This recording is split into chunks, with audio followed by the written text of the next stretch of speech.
صلی نبی کریم اما بعد فاعوذ باللہ من الشیطان الرجیم بسم اللہ الرحمن الرحیم لقد کان لکم فی رسول اللہ اسوۃ حسنہ صدق اللہ العظیم وصدق رسولہ النبی الکریم۔ ملک کے شفیق بزرگوں، نوجوان دوستوں، السلام علیکم ورحمۃ اللہ وبرکاتہ۔ یہ اللہ رب العزت کا احسان ہے کہ اللہ تعالیٰ نے مجھے اور آپ کو اس طریقے کے موقع بار بار عنایت کرتا ہے کہ ہم ایک مقام پر جمع ہوں اور اس کے دین کی بات کریں، اس کے ذریعے سے ہمارے علم میں بھی اضافہ ہو اور ہماری زندگی بہتر بنے، اور کل جب آخرت میں اللہ کے یہاں جواب دینے کا موقع ہو تو وہاں پر ہمارے نامہ عمل اللہ رب العزت دائیں ہاتھ میں دے۔ یہ امید سے ہم اس طریقے کی گیدرنگس آرگنائز کرتے ہیں، جمع ہوتے ہیں، یہاں سے کچھ سیکھنے کی کوشش کرتے ہیں۔ آج جو عنوان مجھے دیا گیا ہے یہ نبی کریم صلی اللہ علیہ وسلم کی زندگی سے یا ان کے تعلیمات سے، سوچ سے ہم کیسے بچیں۔ اس عنوان پر آنے سے پہلے کچھ چیزیں تمہید کے طور پر میں آپ کے سامنے رکھنے کی کوشش کروں گا۔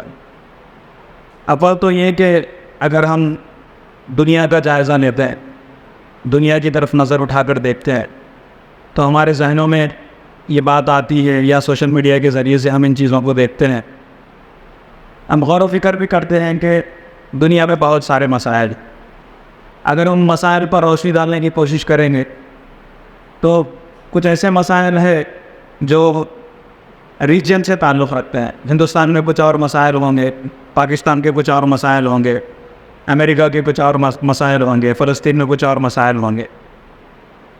بعض ایشوز ایسے ہوتے ہیں کہ وہاں کی آبادی پر ڈپینڈ ہوتے ہیں، آبادیوں کے لحاظ سے یا پھر وہاں کے ایشوز کے اعتبار سے وہاں کے مسائل ہو۔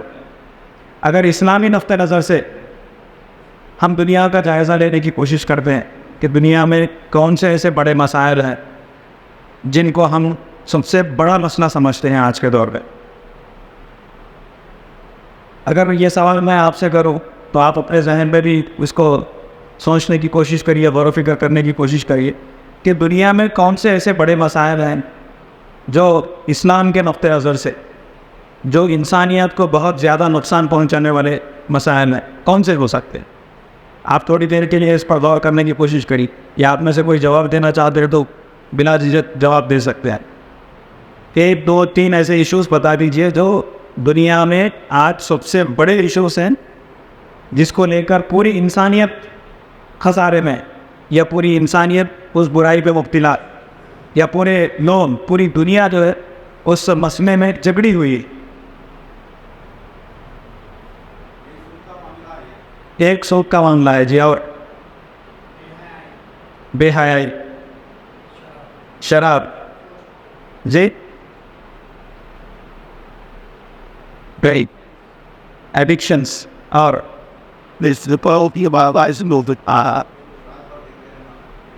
ٹیکنالوجی کا غلط استعمال جی، اور کیا ہو سکتا۔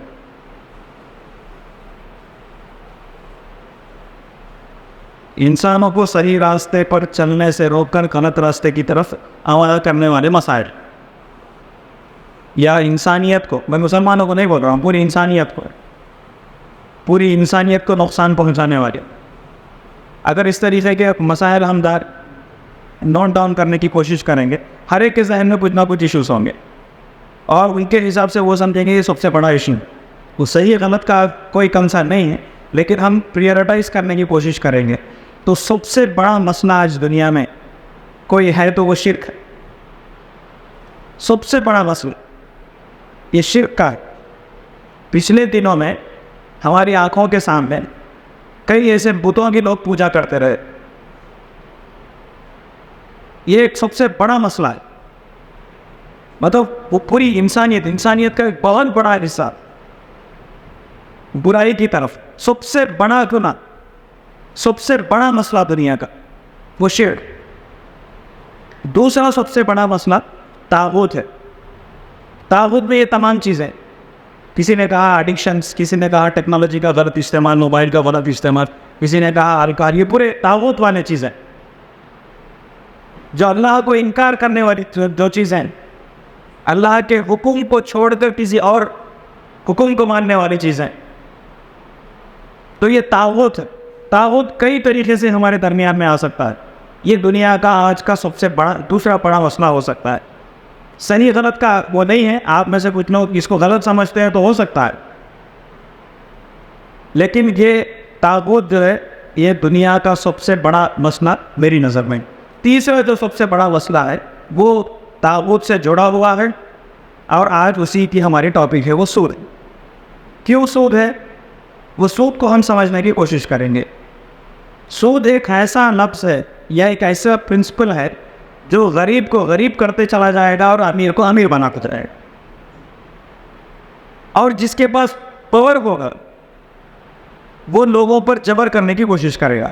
آج ہم پوری دنیا میں دیکھ رہے ہیں، جس کے پاس پاور ہے، جس کے پاس پیسہ ہے، کسی بھی طریقے کا پاور ہو، پولیٹیکل پاور ہو، جس کے پاس پولیٹیکل پاور ہے وہ اسی دم پر پولیٹیکل پاور میں آتا ہے کہ اس کے پاس پیسہ ہوگا۔ تو یہ طاغوت کو سپورٹ کرنے والا ایک سسٹم جو ہے سودی نظام ہے۔ اس سودی نظام کے ذریعے سے امیر جو ہے امیر ہوتے چلے جا رہا ہے۔ اس کی چھوٹی مثال آپ لوگ سب جانتے ہیں، سود کیا ہے، وہ کیسے خراب ہے، آپ سب کو معلوم ہے۔ میں وہ اصولی چیزوں پر بحث کرنے کی کوشش نہیں کروں گا، میں سیرت کے حوالے سے ان پریکٹیکل چیزوں کو آپ کے سامنے رکھنے کی کوشش کروں گا جس سے میں بھی بچ سکتا ہوں، ہم پورے سماج کو بھی بچانے کی کوشش کر سکتے ہیں۔ تو یہ جو سود کا سسٹم ہے جس کے ذریعے سے ایک انسانیت کا بڑا حصہ، انسانیت کا پوری دنیا اس سسٹم میں ملوث ہے۔ آپ سوچیں کہ دنیا میں 53 کنٹریز مسلم ممالک ہیں، وہاں پر سود کا نظام نہیں ہے، اللہ ماشاء اللہ ایک دو کنٹریز ہوں گے ایسے جہاں پر سود کا نظام نہیں ہوگا، لیکن اکثر ممالک میں غیر محسوس طریقے سے سود کا نظام چل رہا ہے۔ ہر جگہ وہ ڈائریکٹلی نہیں ہوگا تو انڈائریکٹلی ہوگا۔ آپ کو پتہ ہونا چاہیے کہ آج سے 60-70 سال پہلے پوری دنیا مل کر، پوری دنیا کے اس وقت کے بڑے بڑے علماء کرام مل کر یہ فیصلہ کیے تھے کہ سود کاروبار کے لیے دیا جا سکتا ہے، اور اس پہ فیصلہ ہو گیا۔ دنیا کے بڑے بڑے ممالک اس کو ماننے کے لیے تیار ہو گئے۔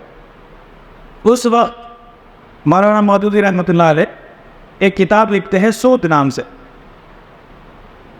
اور اس کتاب کا چرچا عالم اسلام میں ہوتا ہے، پوری دنیا بھر میں اس پر چرچا ہوتا ہے، اور جتنے علماء کرام اس وقت یہ فیصلہ لینے میں مددگار تھے وہ تمام لوگ اس سے بیک کرتے ہیں، کہتے ہیں کہ سود ہے، یہ حرام ہے اسلام میں۔ یہ بات میں اس لیے کہہ رہا ہوں، اگر ہم سمجھیں گے کہ یہ سود کا اتنا بڑا نیکسس ہے، اتنا بڑا مسئلہ ہے، اس کو میں اور آپ کیا کر سکتے ہیں؟ ہم تو کچھ نہیں کر سکتے، یہ ہمارے ذہن میں نہیں آنا چاہیے۔ عالم اسلام کے پورے مسلمان ممالک کے بڑے بڑے لوگ مل کر اور اس وقت کے بڑے بڑے علماء کرام مل کر سود کو حلال قرار دیا گیا تھا غیر محسوس طریقے سے، لیکن وہ حرام ہے، وہ غلط ہے۔ اسلامی تعلیمات سے، قرآن مجید کے احکامات سے اور اللہ کے رسول صلی اللہ علیہ وسلم کے تعلیمات کو سامنے رکھ کر مولانا مودودی نے یہ کلیئر واضح کیا کتاب میں۔ وہ کتاب میں پورا ڈسکشن موجود ہے، آپ میں سے کوئی انٹرسٹڈ ہے تو اس کتاب کو ضرور پڑھیں، پڑھنے نہیں آتا ہے تو کسی کے ذریعے سے پڑھائیے اس کتاب کو، اس کو پورا سمجھنے کی کوشش کری کہ کیسے اس وقت کے علماء کرام نے اس کو حلال قرار دینے کی کوشش کی۔ ویسے ہی چیزیں آج بھی ہو رہی ہیں۔ کچھ لوگ کہتے ہیں کہ نہیں، اس طریقے سے لیں گے تو حرام نہیں ہے، اس طریقے سے کریں گے تو حرام نہیں ہے۔ ابھی کچھ عرصہ پہلے، کچھ مہینے یا 1-2 سال پہلے علامتی صاحب، وہ بھی ایک بڑے اسلامک اسکالر ہیں، انہوں نے کہا کہ سود لینے والا حرام میں نہیں آئے گا، بلکہ دینے والا حرام میں آئے گا، کیونکہ جو لینے والا ہے وہ مجبور ہے اسی لیے دے رہا ہے، غلط ہے وہ، چونکہ اللہ کے رسول صلی اللہ علیہ وسلم نے واضح طور پر فرمایا کہ سود لینے والا، دینے والا اور لین دین کے معاملات میں مدد کرنے والا، یہ سب حرام، یہ سب غلط۔ اب حرام اتنی چھوٹی چیز ہے کیا، اس کو سمجھنے کی ہم کو ضرورت ہے۔ اصل میں حرام کس کو ہم کہتے ہیں؟ آپ لوگوں نے کہیں سنا ہوگا یا پڑھا ہوگا، یا ہم کو بچپن میں یہ چیزیں ذہن میں ڈال دی گئی ہے۔ اگر کہیں پانی کا گھڑا یا ڈرم رکھا ہوا ہے جو ہم وضو کے لیے استعمال کرتے ہیں یا پاک صاف ہونے کے لیے ہم اس کو استعمال کرتے ہیں، اگر اس میں ایک خطرہ شراب کا گر جائے، شراب کا ٹیسٹ اس میں آئے گا کہ یا پانی کا ٹیسٹ آئے گا؟ ایک خطرہ، جی شراب کی کوئی اہمیت نہیں ہے اتنے بڑے ٹرم میں، اس کے باوجود بھی ہم اسے وضو کر سکتے ہیں؟ کرتے ہیں کیا؟ ہم اس کو کراہیت سے لیتے ہیں، پورا پانی پھینکنے کے لیے تیار ہوں گے، لیکن ہم اس کو استعمال نہیں کریں۔ یہ سود بھی ویسا ہی حرام ہے۔ آپ جمعے کے لیے نہا دھو کے اچھے سے صاف کپڑے پہن کر جا رہے ہوں گے، اگر بد جانور کا کوئی ایک چھینٹا بھی آپ کے اوپر اچھل جائے گا تو کیا کریں گے؟ آپ جائیں گے ویسے ہی مسجد کو، ویسے ہی نماز ادا کریں گے، کیونکہ ہم کو یہ سمجھایا گیا ہے کہ یہ حرام ہے، وہ غلط ہے، ناپاک ہے۔ اسی طریقے سے سود بھی حرام ہے، اس کو بھی مجھے اور آپ کو سمجھنے کی ضرورت ہے۔ ربیع الاول کے اس مہینے سے اکثر مقامات پر بڑے بڑے جلسے جلوس ہو رہے ہیں، بڑے بڑے کانفرنسز ہو رہے ہیں، لوگوں کو اللہ کے رسول صلی اللہ علیہ وسلم کی تعلیمات سے اجاگر کیا جا رہا ہے، لیکن یہ اتنا بڑا گناہ، جو گناہ ہے کبیرہ ہے، اس کو اللہ کے رسول صلی اللہ علیہ وسلم کی تعلیمات کے حوالے سے لوگوں کے سامنے عام کیوں نہیں کیا جاتا؟ اگر اس پر ہم غور سے سوچنے کی کوشش کریں گے تو پھر وہی دن یاد آئیں گے جو اس وقت کے علماء کرام نے کیا تھا، کہ کہیں نہ کہیں ان لوگوں کا بھی اس میں کہیں مفاد ملا ہوا نہ ہو۔ اللہ ہم سب کو اس چیزوں سے بچائے۔ میں سود کے کچھ پریکٹیکل جو چیزیں ہیں اس سے ہم کیسے بچ سکتے ہیں، ان چیزوں پر میں آپ کے سامنے کچھ روشنی ڈالنے کی کوشش کروں گا۔ ایک یہ کہ جب ہم سود کے تعلق سے بات کرتے ہیں تو اس میں پہلے ہمارے ذہن میں یہی آتا ہے کہ کوئی ہم کو، مثال کے طور پر اگر کسی سے ہم 1 لاکھ لیے ہیں تو اس کو واپس 1,10,000 ہم کو دینا، ہم یہ طے کر لیے، اور وہ ٹائم پیریڈ کے اندر ہم واپس نہیں کرتے ہیں تو وہ کیا کرے؟ 1,10 کے بجائے جیسے یہ ٹائم انکریز ہوتا جائے گا وہ ہمارا سود بڑھاتا چلا جائے، تو اس کے نتیجے میں ہوگا یہ کہ آپ کا اصل پیسہ جو دینا ہے وہ ویسے ہی رہے گا، صرف آپ سود بنتے چلے جائیں گے۔ اس سے کیا ہوگا؟ جو بننے والا آدمی ہے وہ عمر تمام بنتا چلا جائے گا، اور جو لینے والا آدمی ہے وہ عمر تمام لیتا چلا جائے گا۔ تو میں نے شروع میں کہا تھا کہ امیر امیر بنتا جائے گا اور غریب غریب بنتا جائے گا، وہ یہی چیز۔ تو اس سے مجھے اور آپ کو بچنے کی ضرورت ہے۔ اب سود سے ہم کیسے بچیں گے؟ سود ہم لیتے کیوں ہیں، یا پیسے کی ضرورت ہم کو کیوں پڑتی ہے؟ کچھ چیزیں سماجی نقطہ نظر سے سماج میں غور کرنے کی کوشش کیا، کچھ لوگوں سے بات کرنے کی کوشش کیا کہ لوگ مجبور نہیں کیوں ہیں، کسی سے اگر پیسہ لیتے ہیں سود پر لینا ان کو مجبور سمجھ میں آتا ہے۔ ایک بڑے اسلامک اسکالر سے ایک خاتون نے ایسے ہی سوال کیا، بہت پیارا جواب انہوں نے دیا۔ سوال یہ تھا ان کا کہ اگر ہم خواتین، وہ خاتون تھی، ہم خواتین اگر ہمارے شوہر یا گھر کا مرد سود لیتا ہے تو ہم تو مجبور ہیں، ہم کیا کریں گے؟ ہم کچھ نہیں کر سکتے، ہم تو ان کی کمائی پر ڈیپینڈنٹ لوگ ہیں، ہم اس کو کیسے روکیں؟ تو انہوں نے فوری طور پر اس کا جو جواب دیا وہ یہی دیا کہ اگر آپ کا شوہر دوسری شادی کے لیے کہتا ہے تو کیا کریں گے آپ؟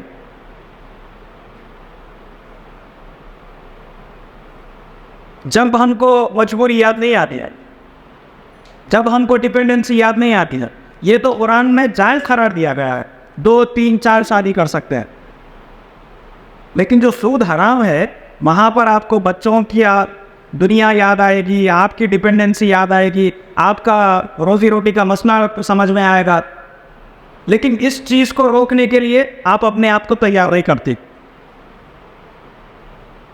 تو مطلب ہم کو جو ہماری پسند کی جو چیزیں ہیں ہم اس کو لیتے رہیں گے، جو پسند ہم کو نہیں ہے اس پہ جو ہے ہم دوسروں کا رونا روتے رہیں، یہ ایسے مسائل ہیں، یہ ایسا مسئلہ ہے، یہ اس طریقے کا ہے، یہ ایک چیز ہے۔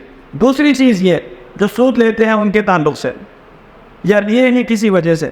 کچھ لوگوں سے میں نے جاننے کی کوشش کی تو ایک صاحب نے کہا کہ وہ صاحب اس لیے سود لیے ہیں کہ ان کے گھر میں ٹی وی نہیں, پھر اس پر ٹی وی کے لیے تو اپنی زندگی کو لگژریس بنانے کے لیے ہم پیسے کا جو غلط طریقے سے لینے کی کوشش کرتے ہیں, اس طریقے کی چیزوں سے بھی ہمارے گھروں سے برکت ختم ہو رہے. تیسری مثال جو مجھے ملی ہے, لوگوں نے کہا ہے کہ ہم کاروبار کر رہے ہیں تو اس کے لیے ہم کو پیسوں کی ضرورت ہے. اب اس کاروبار کے لیے ہم پیسے لیتے ہیں حلال کمائی کمانے کے لیے. ہم جب کسی سے سود پر پیسہ لیتے ہیں تو یہ تو غلط نہیں ہے, ہم کو کوئی اور دینے والا نہیں. تو ایسے موقع پر ہم کیا کریں؟ پہلی دو چیزیں تھی وہ تو ناجائز تھی, ضرورت نہیں تھی اس کی.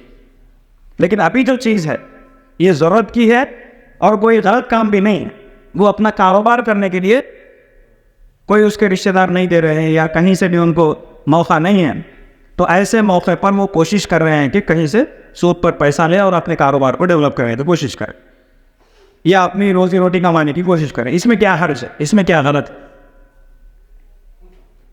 تو اس کے جواب میں یہ بات ہے کہ یہاں پر ذمہ داری بنتی ہے آپ کی اور میری. یہاں ہم کو سولوشن ڈھونڈنے کی ضرورت ہے. یہ پریکٹیکل اپروچ مجھے اور آپ کو اپنانے کی ضرورت ہے. اس میں یہ کہ ہم کیا کر سکتے ہیں. جو فرد اپنے کاروبار کے لیے یا اپنا آٹو ریپیئر کرنے کے لیے یا اپنے کسی اور بچوں کی فیس بننے کے لیے حلال کام کے لیے حرام طریقہ اگر وہ استعمال کر رہا ہے, اس کو اس سے بچانا کس کی ذمہ داری ہے؟ یہ میری اور آپ کی ذمہ داری ہے.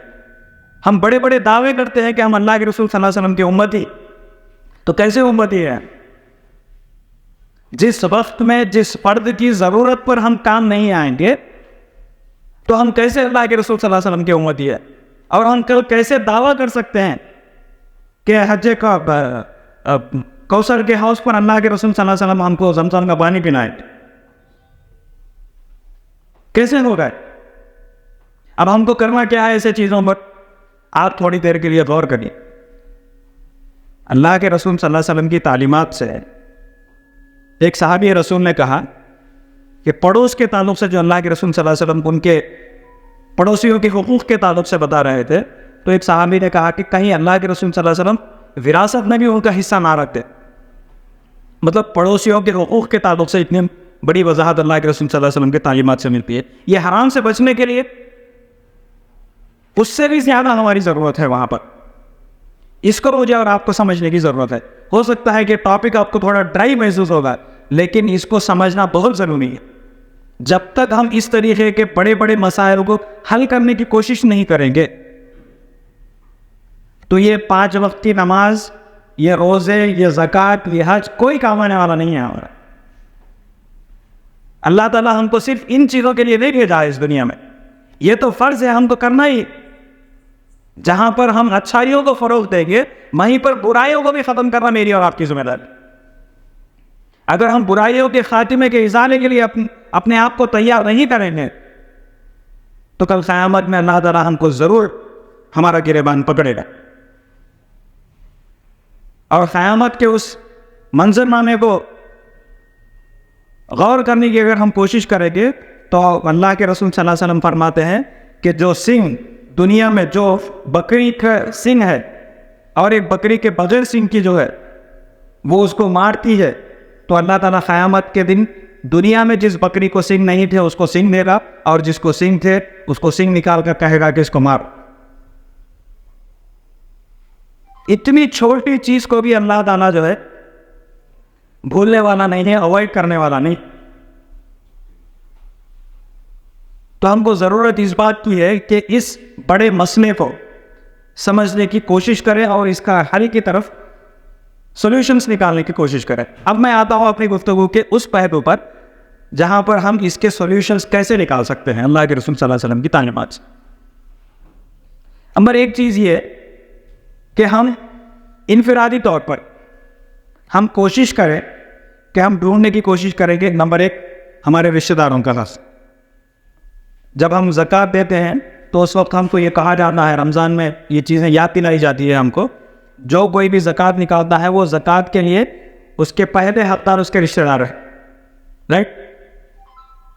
اس کے بعد غریب، یتیم، مسکین، جو بھی اس کا سلسلہ ہے اس طریقے سے بیان کیا جاتا ہے. تو یہ برائی کو ختم کرنے کے لیے بھی ہم کو وہی چیز کو فالو کریں تو بہت اچھا ہے. ہم ڈھونڈنے کی کوشش کریں، غور و فکر کرنے کی کوشش کریں ہمارے خاندان میں کوئی سود لینے والا ہے کہ نہیں. آپ ایک 10 سیکنڈ کے لیے سوچیں، اگر ہے تو آپ طے کریں کہ جانا ہے، ان سے بات کرنا ہے، ان کے اس مسئلے کو حل کرنے کی کوشش کرنا. آپ نہیں کر سکتے ہیں تو بھی اس کی کوشش کرنا. کوئی 1 لاکھ کا قرض لیا ہوا ہے سود پر، آپ اکیلے ان کو اس برائی سے نکال نہیں سکتے ہیں تو آپ کچھ لوگوں کو اکٹھا کریے، خاندان کے کچھ لوگوں کو بٹھائیے، ان کو سمجھائیے کہ یہ کتنا بڑا جرم یہ لوگ کر رہے ہیں، کتنی بڑی غلطی میں یہ لوگ ملوث ہیں. یہ ہماری ذمہ داری ہے کہ ان کو اس دلدل سے باہر نکالنے کی کوشش کریں. اگر رشتہ داروں میں کوئی نہیں ہے تو قابل مبارکباد بات ہے، ایسے خاندان کے لوگ بہت مبارک کے مستحق ہے، ایسے خاندان کے لوگ. اگر کوئی نہیں ہے خاندان میں تو آپ اپنے دوست احباب میں دیکھیے، اڑوس پڑوس میں دیکھیے. ہمارے محلے میں کتنے ایسے لوگ سود دینے کے لیے آتے ہیں، ہم کو معلوم ہے. اور ویسے حرامی لوگوں کو ہم چلتے چلتے نمستے اللہ وہی چلے. یہ ہمارا ضمیر کیسے گواہی دیتا ہے ایسے کام کرنے کے لیے. ہم وقت نکال کر دیکھیں گے وہ کس کے گھر پر جاتا ہے، کتنا اس نے پیسہ دیا ہے اور کتنے مہینوں سے اسے وصول کر رہا ہے. چھوٹی رقم ہے. اس پر کام کرنے کی ہم لوگوں نے کوشش کی ہے. کسی نے 5,000 لیا، کسی نے 10,000 لیا. بچوں کی فیس بننے کے لیے 10,000 لیے، وہ 6 سے 8 مہینے سے بن رہے ہیں. جیسے ہی وہ ختم ہوگا پھر سے 10,000 لیں گے اس کے پاس. ان کو اس دلدل سے نکالنے کی کوشش کریں. چھوٹی کوشش ہم لوگوں نے کی. 4-5 ایسے لوگ ہیں جو سود کو کمپلیٹلی چھوڑ دیے ہیں الحمدللہ. اور یہ کتنا بڑا کام ہے اس کی بھی اہمیت میں آپ کو بتاتا ہوں. آپ دھیرے دھیرے سے کرنے کی کوشش کریں گے تو اس محلے کو ہم جو مثالی محلہ بنانے کا بڑے بڑے دعوے کرتے ہیں، تو یہ سود سے پاک والا محلہ ہم پوری دنیا میں صرف برندر کی بات نہیں کر رہا ہوں، پوری دنیا میں سود سے پاک اگر کوئی محلہ ہے تو وہ چندن بستی ہے. ہم پورے دعوے کے ساتھ کہہ سکتے ہیں یہ بات. اور یہ یہاں پر روم میں جتنے لوگ بیٹھے ہوئے ہیں اتنے لوگ کر سکتے ہیں اس کام کا. زیادہ لوگوں کی ضرورت نہیں. اگر آپ سمجھیں گے کہ ہمارے پاس اتنا پیسہ نہیں ہے، یہ غلط بات. کچھ لوگوں کے پاس نہیں ہوگا، لیکن مجھے پورا یقین ہے مسلمانوں کے پاس بہت پیسہ ہے، پورا یقین ہے. ہمارے درمیان میں کچھ ایسے لوگ ہوں گے جس کے بینک بیلنسز 5 سے 10 لاکھ سے زیادہ ہوں گے. کئی سالوں سے خالی پڑے ہوئے ہیں وہ پیسے. اس لیے ہم نے رکھے ہیں وہ پیسے کہ کل کچھ ہوگا تو اس کے لیے استعمال کریں گے ہم. لیکن اللہ کے رسول صلی اللہ علیہ وسلم نے فرمایا جس کو جس وقت ضرورت ہوگی اس وقت آپ ضرورت کے کام آئیں گے تو آپ کی پریشانیاں، آپ کی بیماریاں، آپ کے مشکلات اللہ تعالیٰ دور کرے گا. آپ جس نیت سے بچا کے رکھیں گے پیسے، ویسے ہی آپ کو اس میں لگانا پڑے گا. آپ دیکھیے، غور کر کے دیکھیے، جو لوگ بڑی بڑی تنخواہوں سے پیسے بچا کے رکھتے ہیں، ایک ہاتھ کے جھٹکے میں پوری کمائی ختم. اگر یہ عام لوگوں کی مدد کے لیے اس طریقے سے استعمال کرتے تو کوئی شاید آپ کو وہ مسئلہ نہیں آ سکتا. یہ آپ کو اس طریقے سے سوچنے کی ضرورت ہے. اگر آپ نہیں سوچیں گے تو میں نے پرسوں جمعہ کے موقع پر بھی یہ بات کہی تھی کہ اللہ کے رسول صلی اللہ علیہ وسلم نے جو ایک بڑا فرض ہے زکوٰۃ کا، جہاں پر قرآن مجید میں نماز کا ذکر آیا ہے، صلاۃ کا ذکر آیا ہے، وہاں پر زکوٰۃ کا بھی اللہ کے رسول صلی اللہ علیہ وسلم نے ذکر کیا، اللہ تعالیٰ نے ذکر کیا. 70 سے 80 مرتبہ نماز اور زکوٰۃ کا ذکر جو ہے قرآن مجید میں ہے. اس کے باوجود بھی اللہ کے رسول صلی اللہ علیہ وسلم اپنی زندگی میں کبھی زکوٰۃ نہیں ہے. نعوذ باللہ، کیا قرآن غلط تھا یا اللہ کے رسول صلی اللہ علیہ وسلم غلط تھے، یا ہم لوگ غلط سمجھ رہے ہیں اس کو؟ اللہ کے رسول صلی اللہ علیہ وسلم زکوٰۃ اس لیے نہیں دیے کیونکہ وہ پیسہ جمع کر رکھ ہی نہیں سکتے تھے. آئیڈیل طریقہ تھا, کبھی وہ پیسہ جمع کر نہیں رکھے, لوگوں کی ضرورت آئی نکال کے دینی. اسی لیے آج اتنے برسوں کے باوجود بھی, اتنے برس ہو جانے کے باوجود بھی لوگ بڑے بڑے فریڈم فائٹرز کو بھول جاتے ہیں, لیکن اللہ کے رسول صلی اللہ علیہ وسلم کو کسی نے نہیں بولا. ان کی محبت, ان کی تڑپ, ہر چیز ہمارے دلوں میں موجود ہے. اگر کوئی اللہ کے رسول صلی اللہ علیہ وسلم کے خلاف کوئی ایک چھوٹی سی بھی غلط بات کر دے, ہم دنیا کی آنکھ میں آنکھ ملا کر بات کرنے کے لیے تیار ہو جاتے ہیں. اینٹ کا جواب پتھر سے دینے کے لیے ہم تیار ہو جاتے ہیں, لیکن ان کی تعلیمات پہ چلنے کے لیے جب ہم کو ہمارے بچے یاد آئیں گے, ہماری بیماری یاد آئے گی, یہ حکمت والی باتیں یاد آئے گی جب ہم کو, لیکن جو اصل کام مجھے اور آپ کو کرنا ہے اس کی طرف میں اور آپ توجہ نہیں دیتے. آپ کو یہ سوال آئے گا آپ کے ذہنوں میں, ہم نے ایسا کرنے کی کوشش کی لیکن کچھ لوگ ایسے ہیں ہم جب بھی دے رہے وہ لے لے رہے, پھر اس کے بعد پھر سے سود لے رہے. ایسا ہوتا ہے. اس کی زندگی مثال اس کو سمجھنے کے لیے سمپل طریقہ یہ ہے کہ اگر کووڈ کے درمیان میں جتنے لوگوں نے ویکسین لیا تھا وہ سب مر گئے کیا؟ یا جتنے لوگ ویکسین نہیں لیے وہ لوگ مر گئے کیا؟ نہیں. کیا ہوا اس میں؟ جو بچنا تھا وہ بچ گئے, جس کو موت تھی ان کا اتصال ہو گیا. لیکن کووڈ کے ویکسین کا کیا اثر ہوا, یا کسی بھی میڈیسن کا کیا اثر؟ آپ کبھی بھی میڈیکل ہاسپٹل جاتے ہیں, اگر آپ اوپن ہارٹ سرجری بھی کرانے کے لیے جائیں گے تو ڈاکٹر یہ بولا کہ آپ یہاں پر سائن کریے, یا اپنے بیوی کی یا کسی خاندان میں کسی کو لے کے جا کر ڈیلیوری کراتے ہیں تو وہاں پر بھی ڈاکٹر آپ کو بولے گا کہ یہاں سائن کریے, کہ کچھ بھی ہوگا تو اس کے ذمہ دار ہم ڈاکٹر نہیں ہیں, legally we are not responsible. آپ نے اجازت دی اسی لیے ہم آپریشن کر رہے ہیں. اس میں رسک ہے, 2% ہوگا, 10% ہوگا, اس کے باوجود بھی ہم تیار ہو جاتے ہیں. اور چھوٹی مثال میں آپ کو دیتا ہوں, اگر آپ سائیکل پہ جاتے ہیں, جب سائیکل بچہ سیکھتا ہے ایک بار گرے گا, دوسری بار گرے گا تو سائیکل چلانا چھوڑ دے گا کیا؟ ہم گاڑی لے کر کام کے لیے نکلتے ہیں تو کبھی ایکسیڈنٹ ہو جائے گا تو ہم گاڑی چلانا چھوڑ دیں گے کیا؟ نہیں چھوڑیں گے. 1-2 بار ہوگا لیکن اس سے آپ کے اندر پرفیکشن آئے گا. ہمارے ساتھ بھی لوگ 1-2 بار دھوکہ کر سکتے ہیں, آپ کا پیسہ لیں گے, استعمال کر لیں گے, اس کے باوجود بھی پھر وہ سود کا پیسہ لیں گے. ایسے 100 میں 20% لوگ ایسے ہوں گے, لیکن ان 20% لوگوں کو دیکھ کر ریمیننگ جو 80% ہو گیا ان کا نقصان ہم نہیں کر سکتے. اس کے لیے مجھے اور آپ کو کوشش کرنے کی ضرورت ہے. انفرادی طور پر جب میں بات کر رہا تھا, انفرادی طور پر اگر پاسبل نہیں ہے ہم سے تو کوئی مسئلہ نہیں ہے, اجتماعی طور پر ہم کر سکتے ہیں.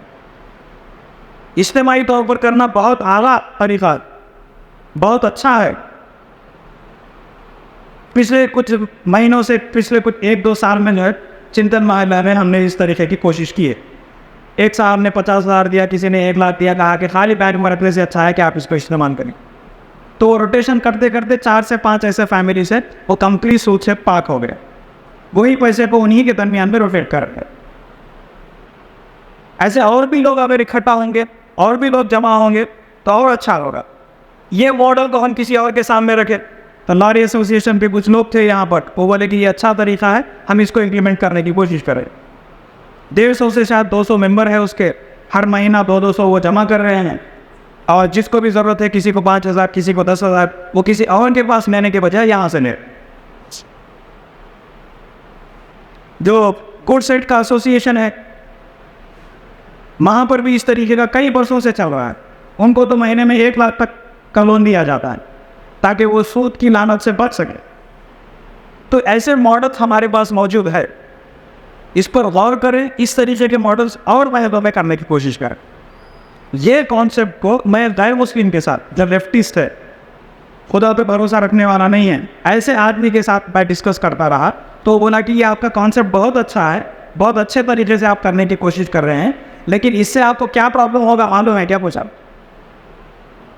کہ وہ جو بھی پرابلم ہوگا وہ آئے جب ہم دیکھیں گے. لیکن اس نے کہا کہ چونکہ آپ ایک محلے میں کر رہے تو آپ کے خلاف پہ کوئی بھی نہیں آئے گا.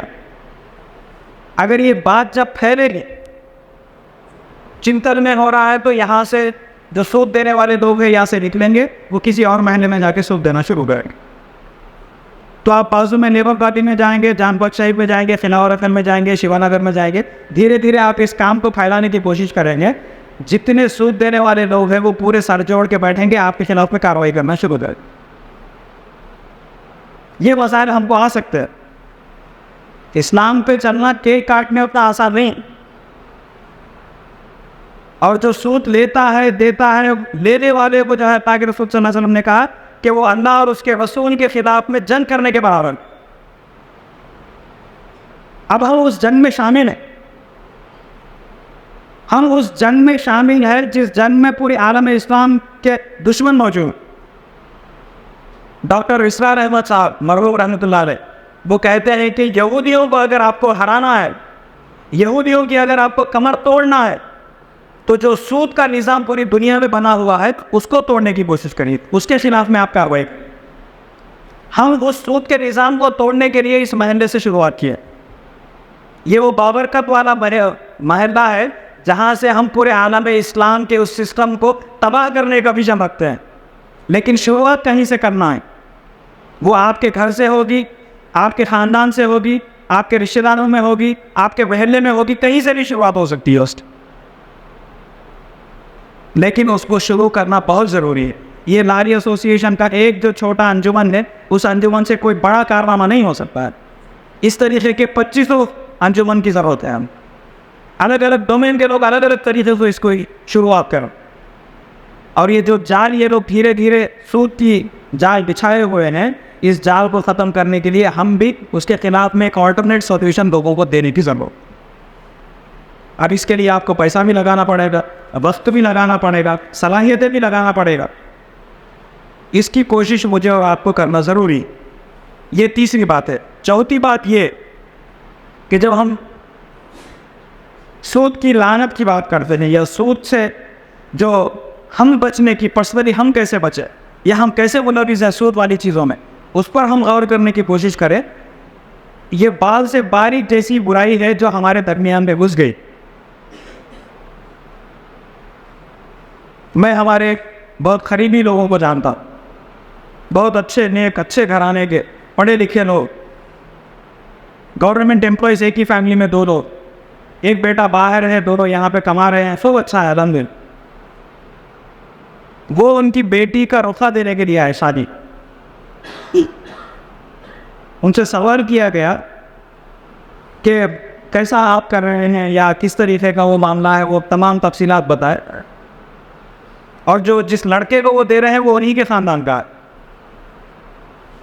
ماموں پھپھو کی بیٹی کے وہ رشتے کا معاملہ ہے.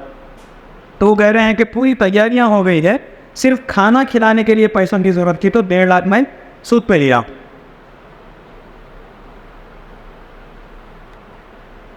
اللہ کے رسول صلی اللہ علیہ وسلم کی تعلیمات سے نکاح کا کھانا کہیں پر بھی جائز نہیں.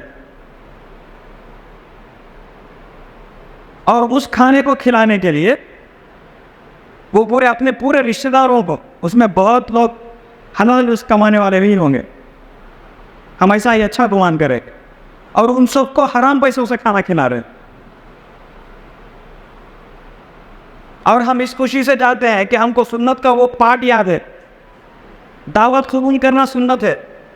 وہ کیسی دعوت ہے، کیسے پیسوں کی دعوت ہے، ہم کو اس سے کوئی لینا دینا نہیں. ہم جائیں گے، زبردست کھائیں گے اور بولیں گے بریانی میں تھوڑا نمک کم تھا، میٹھا ایسا تھا، وہ فلاں ایسا تھا، نام بھی رکھتے ہیں، کھانے میں عیب بھی رکھتے ہیں. وہ بھی اللہ کے رسول صلی اللہ علیہ وسلم کی تعلیمات کے خلاف ہے. ناشکری پن ہمارا. ہم بغیر سوچے سمجھے سود کے کھانا کھا رہے ہیں. غیر محسوس طریقے سے یہ چیزیں ہمارے درمیان میں آ گئی. بینک میں پیسہ ہمارا موجود ہے، ہر 3 مہینے میں وہ جتنا پیسہ ہے اس کے اوپر وہ انٹرسٹ دیتا ہے. آپ کیلکولیٹر پہ نکالیے، معلوم ہوگا ہر سال کتنا آپ کے بینک میں انٹرسٹ آتا ہے. اور وہ پیسہ کبھی ہم ایسے ہی خرچ کر لیتے. اگر یہ آپ سود کا پیسہ کھائیں گے یا کھلائیں گے، اس کے درمیان میں جائیں گے، کیسے آپ کی دعائیں قبول ہوگی؟ کیسے آپ کی نمازیں قبول ہوں گے؟ کیسے آپ کے روزے قبول ہوں گے؟ حج کے لیے جا رہے حرام پیسوں سے، کتنے حج کیے وہ تو تیسرا چوتھا حج ہے، حرام کے پیسوں سے، کیسے قبول ہوگا وہ حج؟ تو یہ جو سماج میں یا ہمارے درمیان میں یہ جو برائی پھیل گئی ہے، اس کو باریکی سے ہم کو نکالنے کی ضرورت ہے۔ یہ بہت بڑا مسئلہ ہے آج کا۔ ہم بول رہے ہیں کہ ہم تہجد پڑھنے والے ہو گئے، ہم فجر پابندی سے پڑھ رہے ہیں، 5 وقت کی نماز پڑھ رہے ہیں، ہر چیز ہم کر رہے ہیں، اس کے باوجود بھی ہماری دعا قبول نہیں ہوتی۔ کبھی اس اینگل سے ہم نے سوچنے کی کوشش نہیں کی کہ ہم جو لقمہ کھا رہے ہیں وہ لقمے سے خون بنے گا، وہ خون جتنے دن آپ کے رگوں میں دوڑتا رہے گا اتنے دن آپ کی نماز قبول نہیں ہوگی۔ یہ میرا ماننا ہے۔ ہم کو قوت طاقت کس سے آتی ہے؟ وہی کھانے سے جو ہم کھا رہے ہیں۔ آپ اللہ کے رسول صلی اللہ علیہ وسلم کی تعلیمات اٹھا کر دیکھیے، حرام کھانے کے کیا کیا چیزیں اللہ کے رسول صلی اللہ علیہ وسلم نے بیان کی۔ ہم بغیر سوچے سمجھے، کوئی غیر مسلم دوست ہم کو کہیں بلا لیا، دعوت دے دیا، اس کا دل رکھنے کے لیے، کس کا دل رکھنے کے لیے؟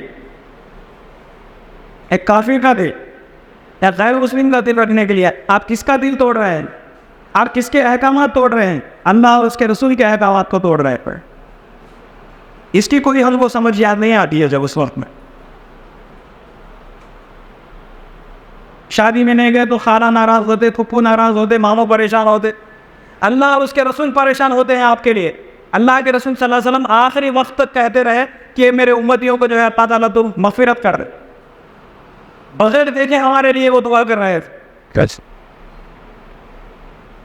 ان کے احکامات ٹوٹیں گے کوئی ہم کو فرق نہیں پڑے گا، لیکن بازو والے ناراض ہو جائیں گے، چلا ہے لے گئے تو کیسا، کسی کا نندا ہے مرگز ہے بھائی غم میں ساتھ رہنا کہتے، وہ غلط ہے تو غلط ہے، کسی بھی موقع پر، کسی بھی حیثیت میں۔ اس آپ کے نہیں جانے کے ذریعے سے آپ کا کتنا بھی بڑا نقصان ہوگا، لیکن اس کا کمپنسیٹ انشاءاللہ ضرور اللہ تعالیٰ کرے گا۔ ہم کو اللہ پر ایمان رکھنے کی ضرورت ہے اس طریقے سے۔ وہ پختہ ایمان اگر ہمارا رہے گا تو ہم جو ہے اس طریقے کی برائیوں سے اپنے آپ کو پاک کر سکتے ہیں، اپنے آپ کو دور رکھ سکتے ہیں۔ ورنہ یہ چیزیں ایسے ہی چلتی رہے گی۔ ربیع الاول کے کئی مہینے آتے جائیں گے، رمضان میں بہت سارے رمضان گزرتے چلے جائیں گے۔ اللہ کے رسول صلی اللہ علیہ وسلم کا کہنا ہے، اللہ کے رسول صلی اللہ علیہ وسلم کے دور میں صحابی رسول کہتے تھے کہ رمضان سے پہلے جس طریقے کی ہماری زندگی رہتی تھی، رمضان کے بعد وہ زندگی نہیں ہوتی۔ بہت سارے مسائل ہماری زندگی میں رہتے تھے رمضان سے پہلے، لیکن چونکہ ہم رمضان میں گزرے، وہاں پر اللہ تعالیٰ اللہ کے رسول صلی اللہ علیہ وسلم ہماری تربیت کیے، تو رمضان کے بعد نکلے تو بہت سارے ہمارے مسائل حل ہو گئے۔ کس کی وجہ سے؟ رمضان کی برکت کی وجہ سے۔ ہم میں سے کوئی یہ بات کہہ سکتا ہے کہ رمضان سے پہلے میرے یہ مسئلے تھے، رمضان کے بعد وہ مسئلے حل ہو گئے؟ اگر کہہ سکتے ہیں تو قابل مبارک بات ہے۔ آپ اگر نہیں کہہ سکتے ہیں تو آپ کو غور کرنے کی ضرورت ہے۔ سنجیدگی سے رات کے کسی ایک پہر میں آپ اٹھیے، غور کرنے کی کوشش کیے کہ کیوں ہمارے رمضان کے ذریعے سے ہماری تبدیلی نہیں آتی۔ کوئی بکر خا صاحب، کوئی فلاں خا صاحب، کوئی فلانا پولیٹیشین بلا کے افطار پارٹی دے دیا، غارت ہمارے روزے۔ خواجہ عارف الدین صاحب ہمارے اس معاہدے میں کئی بار آتے، وہ اپنے اسکول میں کبھی افطار پارٹی دیتے تھے تو میں نے وہ قریب سے دیکھا ہے کہ وہ جیب میں اپنے 2 کھجور لے کے آتے تھے۔ اپنے اسکول میں انہوں نے افطار پارٹی آرگنائز کی، اس کے باوجود بھی وہاں پر افطار نہیں کرتے۔ یہ تقویٰ ہے۔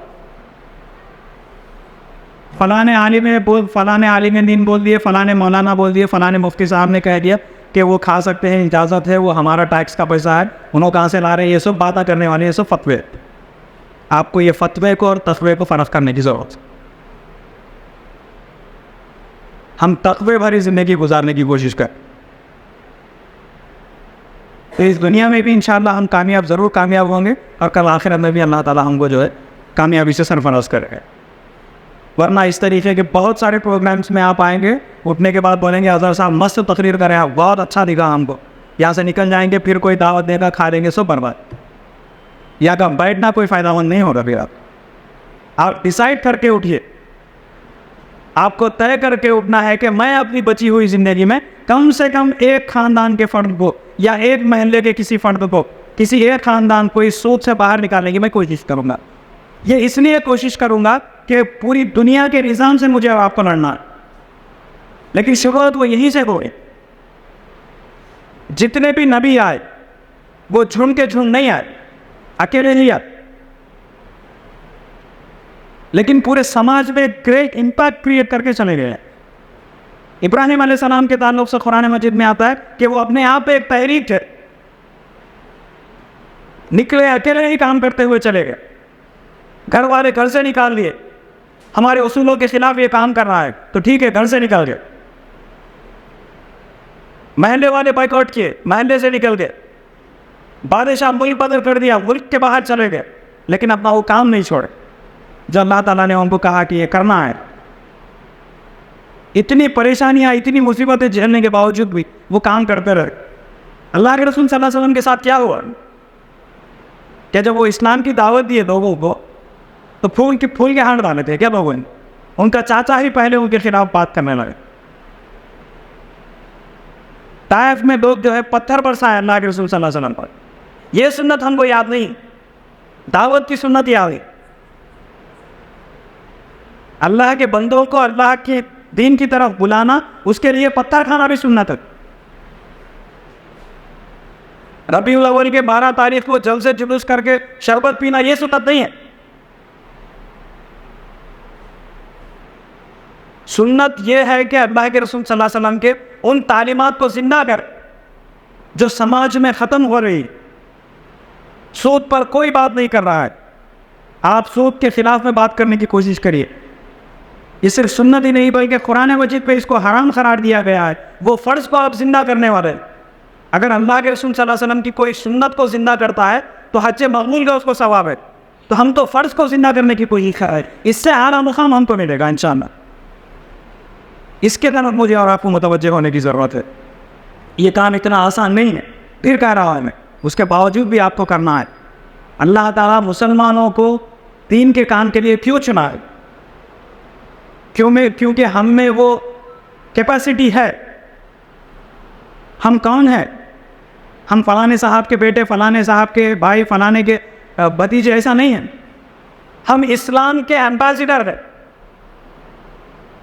آپ کسی ملک میں باہر جائیں گے, ہندوستان کا ایمبیسڈر اگر کہ ریپرزنٹیٹیو ہوتے ہوئے اگر آپ جائیں گے تو ملک کا, پورے اتنے بڑے ملک کا ایز اے ریپرزنٹیٹیو آپ کو کہا جائے گا. لیکن پوری دنیا میں 1.5 بلین مسلمس اس کو فالو کر رہے ہیں, اس اسلام کے ایمبیسڈرز ہیں. اللہ تعالیٰ ہم کو اس کام کے لیے مسلمان بنایا ہے. ہم میں اور غیر مسلموں میں یہی بڑا فرق ہے کہ ہم کو یوں ہی جنت دو گا بول کے اللہ تعالیٰ وعدہ نہیں کیا. کلمہ پڑھ لیے تو جنت مل جائے گی, ایسا کہیں بھی نہیں. توحید کی دعوت, صرف توحید کی بات کرتے رہیں گے تو جنت ملے گی, ایسا نہیں ہے. یہ جتنے برائیاں ہیں ان برائیوں کو ختم کرتے ہوئے اچھائیوں کو فروغ دینا یہ بھی ہمارا فرض. اس کے لیے انبیاء کرام آئے تھے. اللہ کے رسول صلی اللہ علیہ وسلم کے بعد کوئی نبی آنے والے نہیں ہیں. تو یہ جو مشن ہے میرا اور آپ کا مشن ہے, یہ انبیائی مشن ہے. اس مشن کو لے کر اگر ہم آگے بڑھیں گے, جو بھی مسئلے مسائل آئیں گے, جو بھی مشکلات آئیں گے, اللہ تعالیٰ ہمارے ساتھ ہوگا, اللہ تعالیٰ ہماری مدد کرے گا انشاءاللہ. اللہ سے دعا ہے کہ اللہ تعالیٰ اس سود کی برائی کو اس دنیا سے ختم کرنے کی اللہ تعالیٰ مجھے اور آپ کو توفیق عطا فرمائے, اور اس برائی کے جتنے بھی لوگ ملوث ہیں ان کو بچانے کی, اس کے ریسورسز فراہم کرنے کی, اس کے طریقے فراہم کرنے کی اللہ تعالیٰ مجھے اور آپ کو توفیق عطا فرمائے.